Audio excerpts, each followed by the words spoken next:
દેશમાં 1 જુલાઈથી 3 નવા કાયદાઓમાં થયેલા ફેરફાર અમલમાં મૂકવામાં આવ્યા છે। આ કાયદાઓ અંગે લોકોમાં જાગૃતિ આવે તે માટે ભરૂચ એ અને બી ડિવિઝન પોલીસ વિભાગ દ્વારા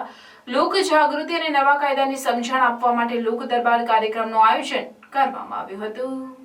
ભારત દેશમાં અંગ્રેજોના સમયથી અમલમાં રહેલા Indian penal code, criminal procedure code અને ઇન્ડિયન એવિડન્સ એક્ટના કાયદામાં મોટા પાયે ફેરફાર કરાયા બાદ 1 જુલાઈથી સમગ્ર દેશમાં અમલમાં મૂકવામાં આવ્યો છે, જે અંગે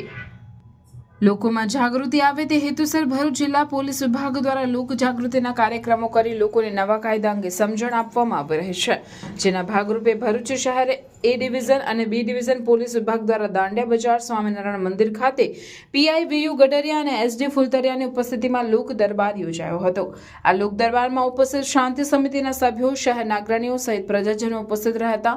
તેમને ભારતીય ન્યાય સંહિતા, ભારતીય નાગરિક સુરક્ષા સંહિતા અને ભારતીય સુરક્ષા અધિનિયમ જેવા નવા કાયદાની જોગવાઈ અંગે સમજણ આપવામાં આવી હતી, જેમાં એ અને બી ડિવિઝન પોલીસ મથકના પીએસઆઈ અને પોલીસ મથકના કર્મચારીઓ પણ ઉપસ્થિત રહ્યા હતા।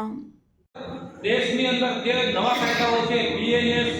બીએનએસ અને બીએસએ, આ ત્રણ કાયદાઓ આજથી એટલે કે 1/7/2024 થી એનો અમલ શરૂ થઈ ગયો છે। એટલે કે હવેથી જે ત્રણ જૂના કાયદાઓ હતા તે આધારે જે પ્રક્રિયાઓ ચાલતી હતી પોલીસ સ્ટેશનની અંદર અને ન્યાય પ્રણાલીમાં એટલે કે કોર્ટની અંદર, બરાબર, તો એ ત્રણ કાયદાઓની જે પ્રોસેસ જે છે હવેથી આજથી 1/7/2024 થી નવા જે કાયદાઓ બનવામાં આવ્યા છે એ પ્રણાલી મુજબ એ પ્રોસેસ મુજબ એનું અમલીકરણ કરવામાં આવશે। મહિલાઓ, બચ્ચો, या अपराध लोगों के